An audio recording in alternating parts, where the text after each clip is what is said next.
Salut! Să încercăm astăzi să instalăm un mini switch smart Wi-Fi.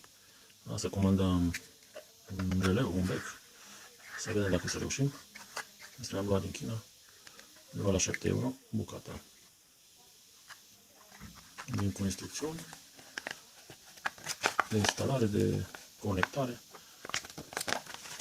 Să vedem cum va funcționa. În primul rând, descărcăm Smart Life sau Tuya, da? Aplicația Tuya sau Smart Life. Eu le-am pe amândouă descărcate deja. O să încercăm să punem pe Tuya, de exemplu.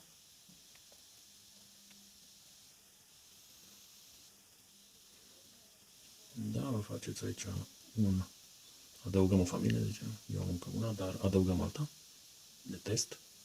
Nume. Test. Da? Salvăm. Finalizăm. Și aici selecționăm test. Da? Nu am niciun echipament. Adăugăm un dispozitiv. În lista asta o să intrăm la electrical. Da? Electrical. Asta e un comutator Wi-Fi. Bun. Trebuie să fim conectat, telefonul trebuie să fie conectat la o rețea de vreo 4 GHz. Da? Eu am DigiFibra. Introducem parola în aceste rețele. Da? Am aici scrisă, să introduc eu.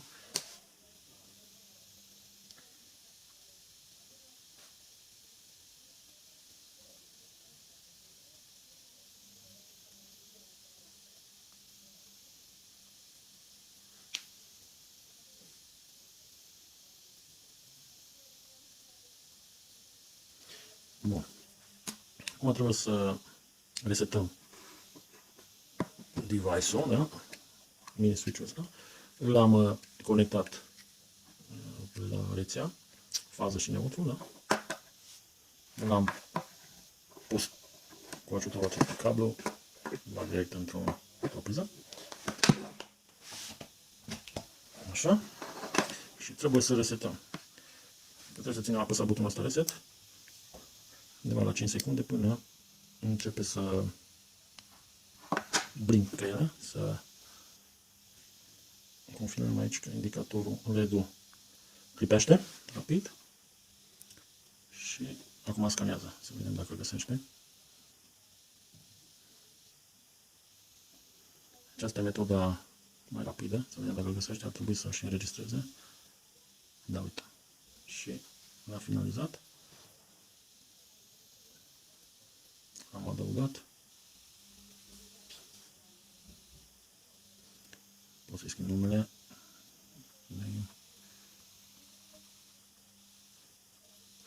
Da. Deci lumina. Salon, de exemplu. Confirmăm. Ok, asta e. Lucrează deja.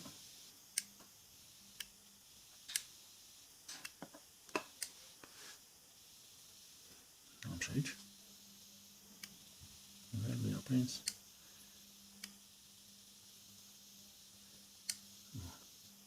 Dacă așa e aprins, ok.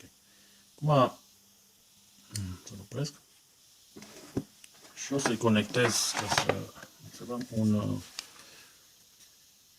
un releu, da? Bobina un releu. Să vedem cum funcționează. Am să scot din priza.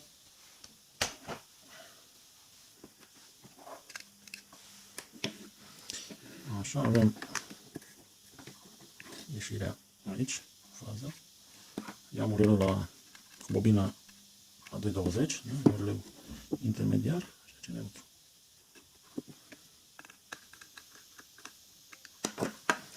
Bun, am legat. Ia-mi aici aproape. Așa, stai cumva drept. Ok. Bun, să observăm.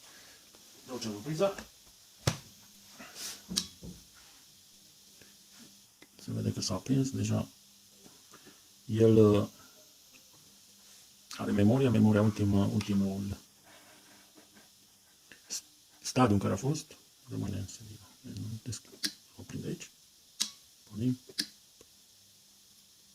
Aici. Aici. Bun, acum el are aici o intrare S1, S2. Da? Ultimele două. Aici. În care o să fie firele de la întrebător. Putem să le conectăm. Aici o fire.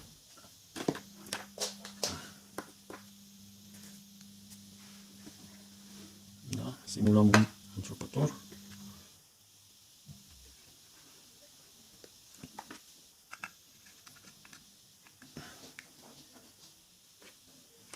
Așa.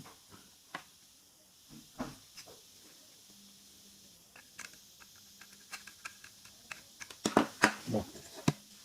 Înțelegem releul nostru. Să pun aici așa să se vadă. Și cele două fire. Da? Care e întrebătorul nostru. Dacă le ating, ar trebui să îi dăm comandă să aprindezi.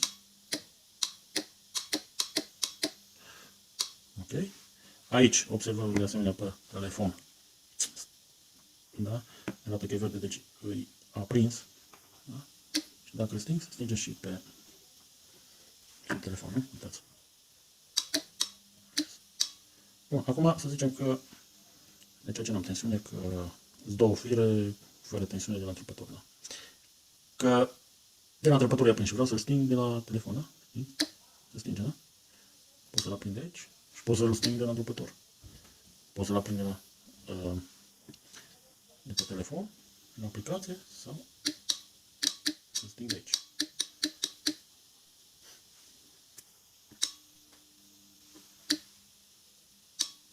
Da?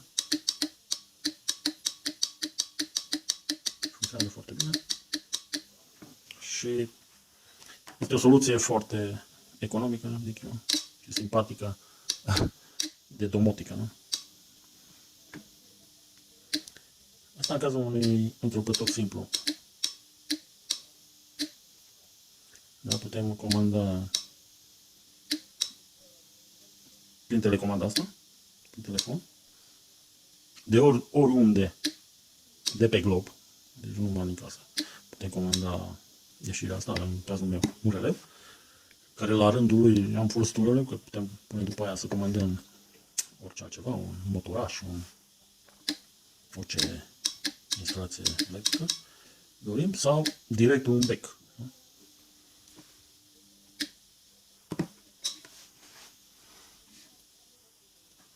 Ok.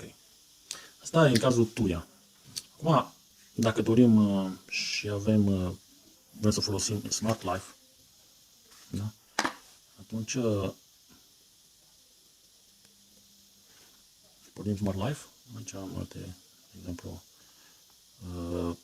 un termostat, de exemplu aici, pot da exemplu, un termostat care comandă o căldură, o centrală, nu, pe gaz. Vedem aici 21 de grade, putem să până la 22, putem să-l oprim. Tot așa avem lumină, două dormitoare, lumină în salon și pasillo, de exemplu, două comutatoare. Aceasta e o exemplificare în casa mea, de exemplu. Și am să fac un test, am să adaug o familie nouă, test, în care o să adăugăm acest dispozitiv, da? Selecționăm familia, nu? Domiciliul, da? Adăugăm un dispozitiv. Tot așa din listă, găsim aici, nu știu dacă se observă, electric și avem comutator Wi-Fi. Nu ne întreabă să introducem parola Wi-Fi, deci de acasă. De la mine, de exemplu, asta de aici, am să copiez aici.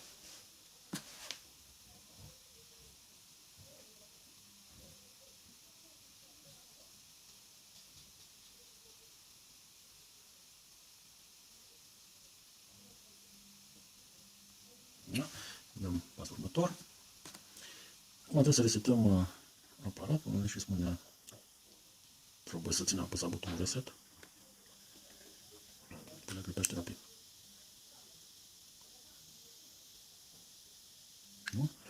lipește, confirmăm aici că lipește, dăm pasul următor și normal îl adaugă.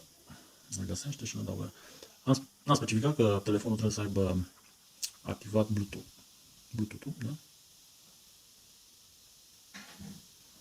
Da, l-a găsit și l-a găsit inclusiv cum l-am introdus în aplicația cealaltă, lumina salon, vezi? La finalizare și adăugat cu succes. L-am aici deja, trebuie să acționăm. De aici sau de aici. Vedeți? Ok. Funcționează și de la întrebător. Da? Aș putea să...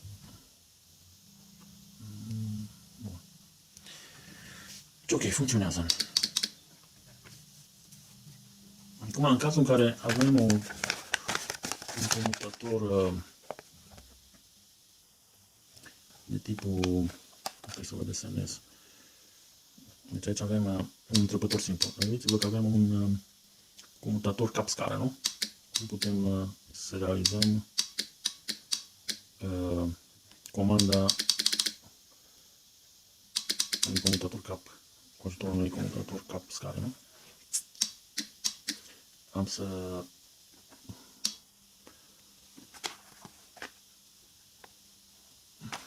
vă exemplific, nu? În cazul unui întrebător, deci avem simplu intrarea S1 și S2, un simplu întrebător, borna asta, întrebătorul și borna cealaltă, da? Deci ăsta e întrebătorul. Cu un simplu contact aici, se leagă firele la intrarea S1 și S2. În cazul unui întrebător comutator cap-scară, avem S1 și S2, intrările în smart, astea două, S1, S2, da? Avem un fel următor, în S1 introducem prima bornă, asta comută între două, da? Și aici avem comutatorul cu două ieșiri care merge la celălalt comutator. Aici sunt bornele, da? Și asta e intrarea. Și avem cele două comutatoare, da? Vedem că borna singură, cele două borne, de la fiecare comutator, deci este comutatorul 1, este comutatorul 2. Se leagă în felul următor, da? Intrările se pun S1 și S2. Iar comutatorile se leagă între ele. Aici, între, se poate monta un comutator cruce, da? Fără nicio problemă, da? Noi ne interesează la cele două comutatoare, da? Firul cald, cum se zice, cel care probabil îl aveți cu roșu, se leagă la intrarea S1 S2, de la acest smart mini switch Wi-Fi, da? Aici. S1 S2, aici ieșirea spre back, de exemplu fază back, aici e intrarea fază și neutru pentru acest dispozitiv alimentar, iar aici ieșirea neutrului spre back. Așa. Simplu și elegant, da? Am desfăcut să vedem ce are înăuntru. Aici este un mini smart, da? Vedem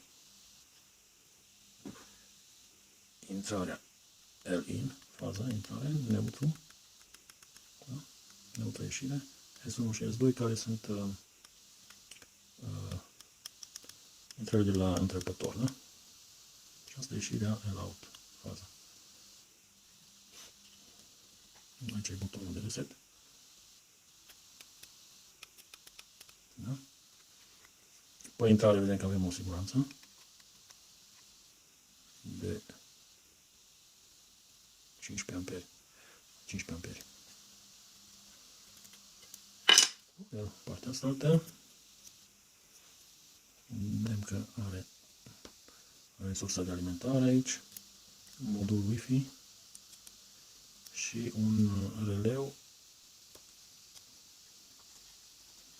care pe ieșire, da?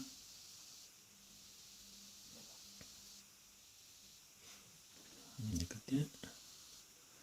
Lucrează la 16 ampere, da? Ieșire, contact 16 ampere, 230 de volți.